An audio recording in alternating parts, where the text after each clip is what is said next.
The story of a city can tell you a lot about the people who built it. Some rise and fall, fading into the pages of history, but others, forged in the most extreme circumstances, find a way to endure, to rebuild, and to stand as a testament to the resilience of the human spirit. This is the story of one such city, Hiroshima. Before the world knew its name for a reason it would wish to forget, Hiroshima was a vibrant and significant city in Japan. Situated on the delta of the Ota River, its landscape was dominated by the impressive Hiroshima Castle, a symbol of its feudal past and its status as a major regional hub. By the early 20th century, it had grown into a bustling center of commerce, industry, and culture, a place where tradition and modernity flowed together like the rivers that coursed through its heart. As the Second World War engulfed the globe, Hiroshima's role shifted dramatically.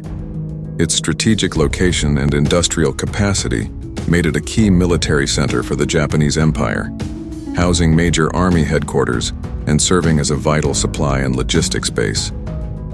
The city's residents went about their daily lives under the shadow of a conflict that felt both distant and ever-present. But on the morning of August 6, 1945, that shadow would materialize in a way no one could have ever imagined. In a single blinding flash, an atomic bomb detonated over the city center, unleashing a destructive force previously unknown to humankind. The immediate aftermath was a vision of utter devastation. In an instant, the thriving metropolis was reduced to a vast expanse of rubble and smoldering ruins.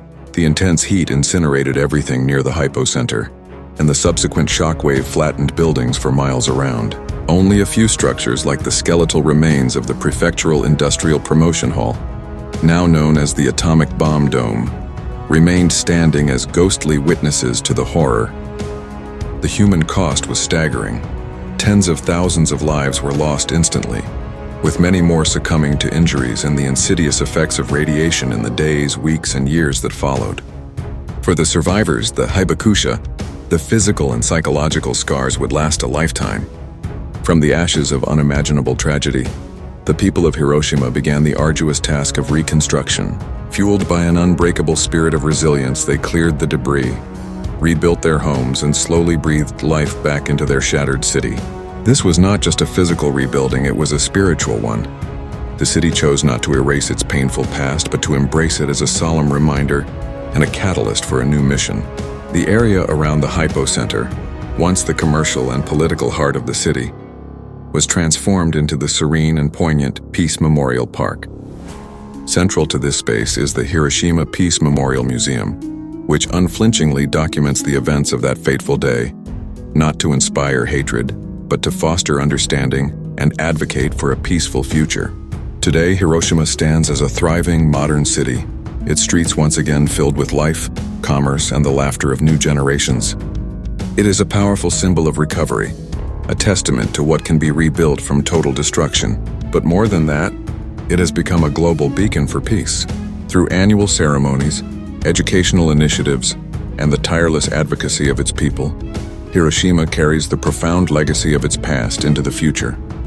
It stands as a solemn promise to the world, a perpetual call for the abolition of nuclear weapons, and a reminder of our shared responsibility to choose peace over conflict. And that's the thing about history. It's not just a collection of stories about what happened in the past. It's a series of lessons that, if we choose to listen, can guide us toward a better, more hopeful future.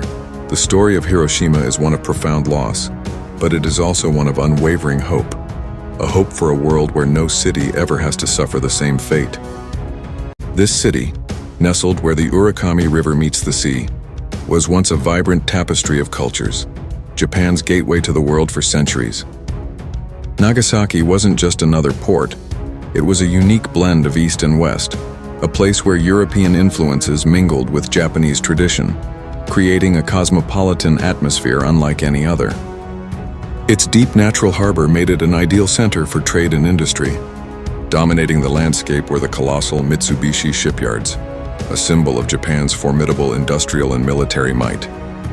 Here, in these sprawling factories and dry docks, the sinews of an empire's war machine were forged, with massive warships taking shape, destined for the battlefields of the Pacific. The city hummed with activity, a testament to its strategic and economic power, a jewel in the imperial crown. Yet the long shadow of war was inescapable. stretching even to this historically open city. By 1944, the hum of industry was punctuated by the shrill wail of air raid sirens. The once bustling streets now saw uniformed soldiers and citizens practicing drills, the grim reality of conflict seeping into every corner of daily life. Nagasaki's role as a major naval base and industrial hub made it a key target. The very shipyards that were a source of pride and power now painted a bullseye on the city's back. Despite the growing fear and the rationing that tightened its grip on households, the people of Nagasaki persevered. Life in a modified, resilient form continued. Children played in the streets and families shared meals, all under the ever-present threat looming in the skies. A testament to the human spirit's ability to find normalcy even on the brink of catastrophe. Then came August 9, 1945. High above, the American B-29 bomber Boxcar roared through the stratosphere carrying a weapon of unprecedented power.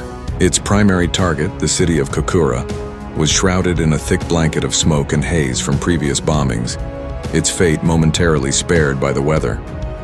The bomber changed course, its new destination dictated by a break in the clouds, Nagasaki. This was Fat Man, a plutonium bomb. For 43 seconds it fell, an angel of death descending upon the Urakami Valley. The moment of detonation was surreal. There was no sound at first, only an otherworldly, blinding flash of pure white light that bleached the sky, followed by an immense, silent wave of heat. Then the city was consumed by a deafening roar as a colossal column of fire and smoke billowed upwards, twisting into the terrifying, iconic shape of a mushroom cloud. The aftermath was a scene from a hellish nightmare. The Urakami Valley, the epicenter of the blast, was simply erased from existence. A wave of superheated wind, traveling faster than the speed of sound, flattened everything in its path for over a mile. Yet Nagasaki's unique geography, the very hills that cradled the city, played a cruel and arbitrary role in the destruction. These landforms channeled the blast, concentrating its fury on the industrial valley while shielding other parts of the city from the initial impact. In the rubble, a human tragedy of unimaginable scale unfolded. Dazed and horrifically burned survivors wandered through the smoldering ruins of their homes and lives. A silent, ghostly procession amidst the utter desolation. The city had become a graveyard. This second atomic cataclysm, just 3 days after Hiroshima, shattered Japan's will to fight.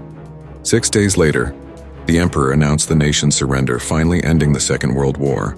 From the ashes of 1945, Nagasaki began a long, arduous journey of rebirth. The desolate landscape, scarred by fire and radiation, was slowly cleared and rebuilt, brick by painful brick.